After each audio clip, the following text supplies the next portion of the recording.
Hello, I'm Alexandra Newman, and this is my presentation on Christianity's impact on deaf culture in Latin America.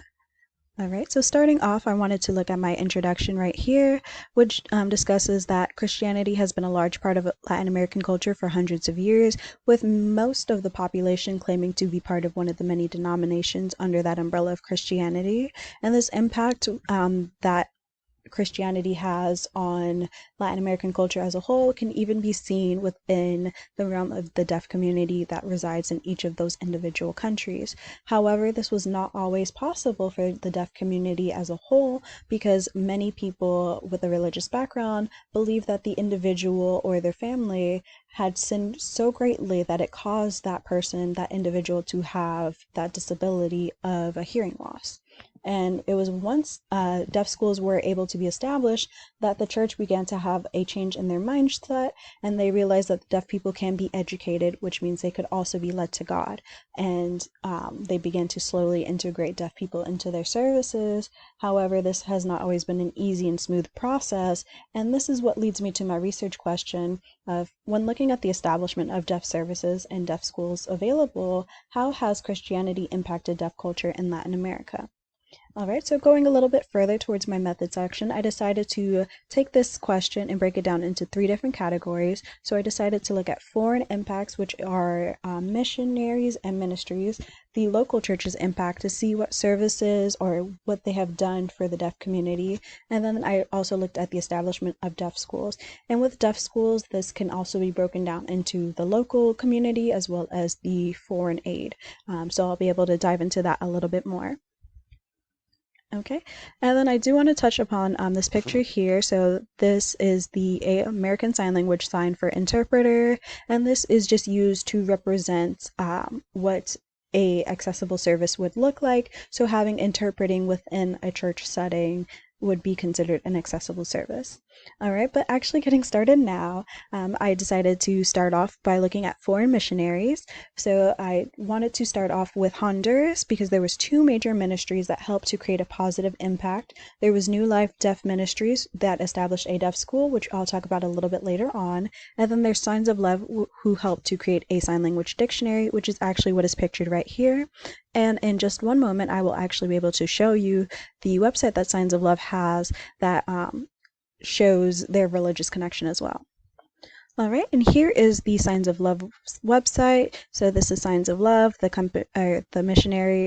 ministry, I'm sorry, and this is their website that I was able to stumble upon.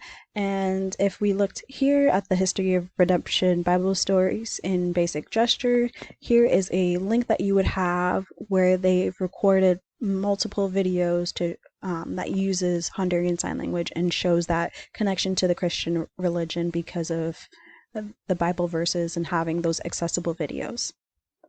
All right, so now back to my presentation. So going forward, I did notice with the Dominican Republic, Puerto Rico, and Bolivia, all of the missionaries and ministries that were in contact within those countries all were American related.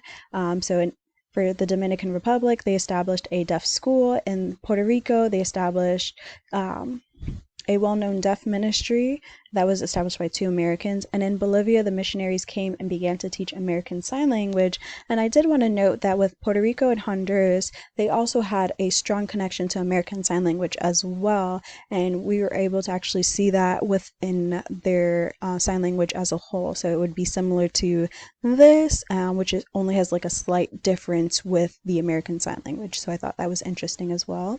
And then lastly, I wanted to talk on Venezuela because there was a few missionaries that helped to work with the deaf to establish a church that uses Venezuelan Sign Language. So I did want to emphasize that they worked with the deaf because many other times the missionaries would come and establish a church and then they would leave. But by working with the deaf community within that country, they helped to establish it and make sure that it's maintained well. So when the missionaries do leave, they know that it is a self-sufficient church that will be able to continue after they're gone.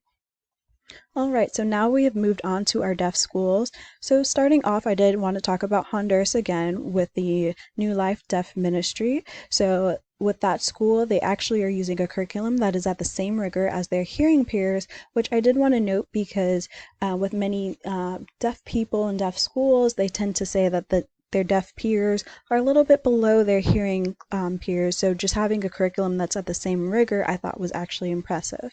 Next, I wanted to touch on Nicaragua, where an American couple established a deaf school that uses Nicaraguan Sign Language. And that was important to note because Nicaraguan Sign Language was actually newly developed. It developed in the 1970s, 1980s, so it's only 40 to 50 years old. So the fact that they're using a sign language that is new, but they know is accessible to the people that live there, I thought that was interesting because they could be able to connect it where they know if they're using Nicaraguan Sign Language and not American Sign Language, if they do attend church services that may be interpreted, it makes it a bit more accessible than having it in a language where it may not be as accessible. So next up is Brazil, where a Catholic school was established to help students who live in more rural locations. So this makes it a little bit better because in some rural places they may not have access to churches. So going to a Catholic school where they may still have some religious practices, not like a full church service, but just some religious aspects to it, will allow the students to have access to having incorporate religion into their lives if they don't have that back home within their rural setting. All right, and then lastly, I wanted to touch on Peru. And with Peru, there was two aspects that I did want to mention. So there was a school that was established by Spanish nuns that uses an older sign language, which is actually pictured here. So it was the sign language is Immaculata Sign Language, so that was a bit more native, and that was around the early 1900s is when that school was established. It's still running to this day, but with more of the current schools that you would find in Peru, they use more standardized Peruvian Sign Language. However, they have a dictionary that includes religious prayers, which I will be able to show you in just one moment. All right, and this is the Peruvian Sign Language dictionary that I was able to find. So here's the dictionary itself, and then I was able to find that around this area, they even have certain prayers. So this one is Our Father. So it even shows you how to do that sign and be able to do the prayer. So that was something that even though it is a normal standardized dictionary, just at the end of it still has these religious aspects as well. Okay, and now back to our presentation again.